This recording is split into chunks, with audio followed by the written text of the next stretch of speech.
The Smith-Morra Gambit is how you terminate Girly Man when he plays the Sicilian. And let's pump up your game. The game starts e4. Girly Man plays c5, the Sicilian, how annoying. You're going to push d4. Girly Man's going to take the pawn. This is the whole idea he had, is to break up your center. You're going to push your pawn to c3. And this is the Smith-Morra Gambit. Girly Man's going to take your pawn, and you take back with the war horse. Now what you need to know about the Smith-Morra Gambit is there are many variations.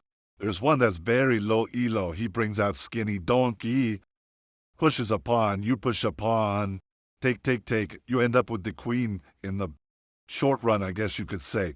We're not going to go over that. It works at maybe 100 elo. So we're going to go over a different variation, where whoever's playing the Sicilian kind of knows this gambit already and won't fall for that. So what does Girly Man do? Girly Man is going to bring out his other skinny donkey. From here, you're going to bring out your second warhorse. You are ready for battle. What does Girly Man do? He pushes his pawn. He does not want you bringing the bishop to f4, because he does not like this action on the f7 square. But you are a Terminator. You don't care. You bring out your bishop anyways. Girly Man's a little confused, so he pushes the a6 pawn. And now he knows that when he pushes b5, he can kick the bishop away. You move the bishop. No, you are a Terminator.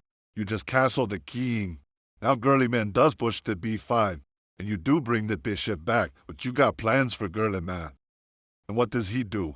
He fianchettos his bishop, bringing it out onto the b7 square and having this line for later.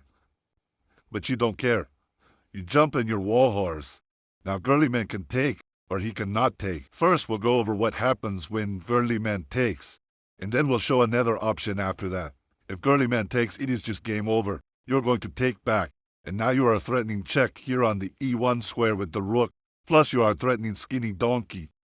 Girly Man doesn't want to bring skinny donkey back here because then everything else is just trapped in. So Girly Man brings skinny donkey to a5. Now he's threatening your bishop on b3. But that is okay. You're going to execute your plan. You check the king with the rook on e1. Girly Man has to block. And he blocks with his bishop. Because if he blocks with skinny donkey, then he blocks the bishop in. It is okay, you're still going to do the same thing. You're going to push the pawn. Now the bishop is pinned. What can Girly Man do? Girly Man is just frustrated now, so he wants to start trading. He is mad. He takes your bishop and you take back. Then he takes warhorse and you take back again. Now what can Girly Man do? Maybe Girly Man is trying to get out of trouble and moves his king. Now you're just going to take the bishop. You're checking the king and you fork the queen. But he already knew this and he wasn't going to lose the queen because he could take the pawn with the skinny donkey. And now he got skinny donkey out of the way and maybe he can get back in here. Who knows what he's thinking, but it is game over. You bring out your bishop. You have pinned skinny donkey to the queen. Girly Man once again says, wait, I can push the pawn and kick the bishop.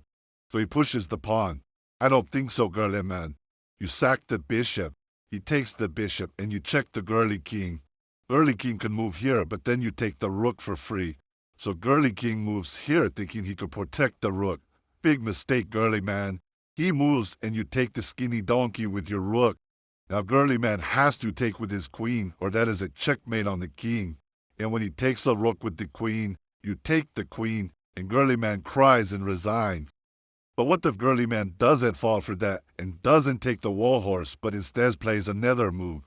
Girly Man doesn't take the warhorse because he could kind of figure there's something up there with that move that you made to bring the warhorse in. He can do a couple other things. First, Girly Man could bring skinny donkey here, threatening your bishop. If he does, you're just going to bring your bishop out and threaten his queen. What does Girly Man do? Girly Man's going to push his pawn because he's got coverage from this pawn, skinny donkey, and his queen. But here you've got another brilliant move. You jump in your warhorse here. Now you have got both your warhorses next to each other and Girly Man is in big trouble. What can Girly Man do? Girly Man also has to know that you have a check here. So sometimes Girly Man will go ahead and push this pawn so you can't bring your queen in. And from here you're going to check Girly King with your warhorse. Girly Man has to take back with skinny donkey. And when he does, you take back with the bishop, forking the rook in the queen. Maybe Girly Man thinks you were just trading the bishop for the little skinny donkey. But that is not so. When he takes the bishop back, you get the checkmate on d7. So Girly Man may not do that. He does not push the pawn here. But say instead he takes your bishop just thinking I don't know, I'm going to try anything. Then you do bring the queen in, and you check the girly king. Girly man's only got one move, and he has to push the pawn. From here, you're going to take the pawn, threatening the rook and a discover check on the king. Now, girly man may decide to take the warhorse, thinking that he will just lose his rook. But if girly man takes the warhorse, that is just a checkmate for girly man. What if girly man doesn't do that, but does the better move and brings skinny donkey out? Then you're just going to check the girly king with your warhorse. Girly man has to take with his queen, and then you're going to take the rook in the corner with the discover check on the king. The best move for the king is to move to d8, and you're going to check girly king again. His best move now is to move here, and you're going to bring your rook to c1. Girly man is running all over the place. He is doing a lot of cardio and not in the kind of shape he needs to be in to beat you. From here, you're just going to win. But what if girly man doesn't do that? Say instead of bringing his skinny donkey here, girly man brings skinny donkey here. It is going to be the same thing. When skinny donkey came here, you brought your bishop here to threaten the queen. Now that skinny donkey is here, you're just going to pin skinny donkey to the queen. What does girly man do? Girly man brings out his bishop. That is okay. You're going to take the bishop. Girly man is going to take back with the queen, and if he does this, this is wrong, because you just push your pawn, and now the skinny donkey is just pinned to the queen. So what if he doesn't do that, and takes with the skinny donkey instead? This is the better move by girly man. From here, you're going to bring your queen to d4. Now you got two attackers on this. You are protecting this from some action here and here. Girly man's best move is to bring skinny donkey here. You're just going to pull your bishop back here.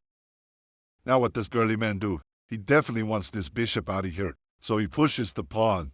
You pull back. He pushes the pawn again, and you just come back to g3. It is okay. Now girly man wants to threaten some stuff and be a tough guy, so he brings his skinny donkey over here, threatening the bishop on b3. But that is a bad move, because you're going to bring the rook to c1. Girly man can go ahead and take the bishop, and sure, you could take back, but you are not going to. You're going to bring your bishop here, threatening the little queen. Girly man is going to move here. He doesn't want to be trapped behind here with the rook. And after this, you are going to go ahead and take the skinny donkey. Now, girly man is going to castle, because he does not want to be in the center anymore. This is his best move. And after this, you're just going to sack the warhorse. Oh boy, you got plans for girly man.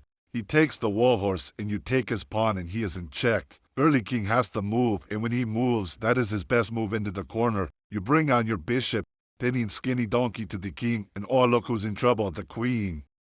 Computer says moving his rook to c8 is the best move.